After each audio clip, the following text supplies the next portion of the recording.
आज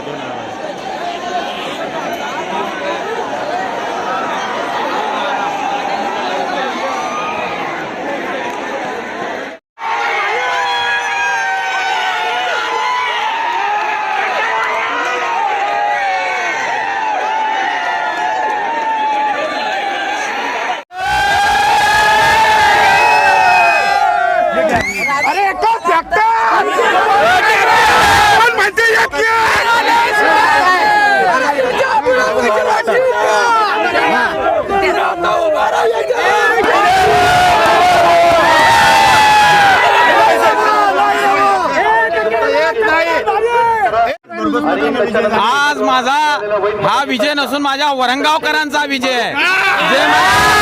जे मला पक्षाच्या काही नेत्यांनी जे मला माझी उमेदवारी डावलली होती, माझा केसाना गळा कापला होता, आज जो विजय आहे तो वरंगावकरांनी हा इतिहास घडवलाय। एक अपक्ष माणसाला इथे निवडून दिलाय, त्याकरता केलेल्या विकास कामाच्या वर्षावर आणि जनतेने हे जे मला भरभरून दिलाय या मी वरंगावकरांचा मनापासून इथे आभारी आहे। हा विजय मी माझ्या वरंगावकरांना समर्पित करतो,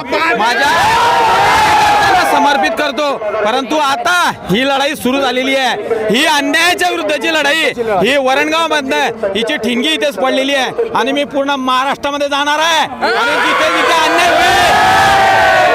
जिथे अन्याय होईल त्या अन्यायाचा बंडाचा झेंडा राहणार नाहीये। मी संपूर्ण वरंगावकरांना धन्यवाद देतो की कशासाठी माझी उमेदवारी नाकारली होती, फक्त जात नव्हती, जात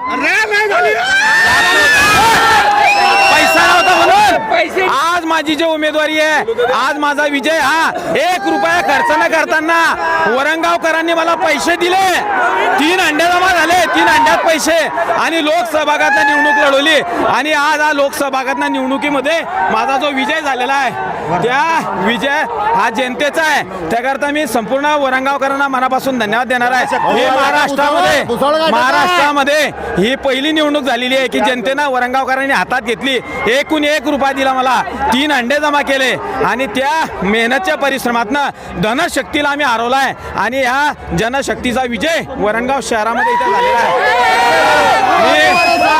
मी हा विजय परत माझ्या वरंगावकर माझ्या माया बहिणींना समर्पित करतो। माझ्या लाडक्या बहिणी जी आहे की ज्या लाडक्या बहिणींची पाणी समस्या जी सोडवली, त्या पाणी समस्या सोडवली आणि त्या भरभरून माझ्या लाडक्या बहिणींनी वरंगावच्या महिलांनी जे मला मतदान केलं ते मतदान त्यांना मी मनापासून धन्यवाद देतो। माझ्या लाडक्या बहिणींना माझी आई जी आहे, माझी आई आज जरी पराभूत झाली असली तरी आज माझा जो विजय आहे तो विजय मी आईच्या चरणी सुद्धा वरंगावकरांच्या आणि आईच्या चरणी त्याकरता विजय हा विजय असतो। आज एवढा मोठा विजय जो आहे, आज ही खऱ्या अर्थानं ज्या नेत्यांनी माझी तिकीट कापलं होतं आज ते उस्तीमध्ये रडतील, उस्ती घेऊन आता यापुढे भुसावळ तालुका हा कॅच केल्याशिवाय राहणार नाही। जिथे जिथे अन्याय होईल, अरे मी अपक्ष आलो हो, अपक्ष रोडवलं यांनी, यांचा कार्यकर्त्यांच्या पक्षनिष्ठ एकनिष्ठ कार्यकर्त्यांच्या डोळ्यातून यांनी अश्रू काढले, यांचा सत्यानाश इथे झालेला आहे आणि आता याची ठिणगी जी आहे त्या माध्यमातून आता ही वरंगावातनं पेटली आहे। जिथे जिथे अन्याय होईल तिथे तिथे जाईल। आज माझ्या वरंगावकरांना मी परापासून धन्यवाद देतो।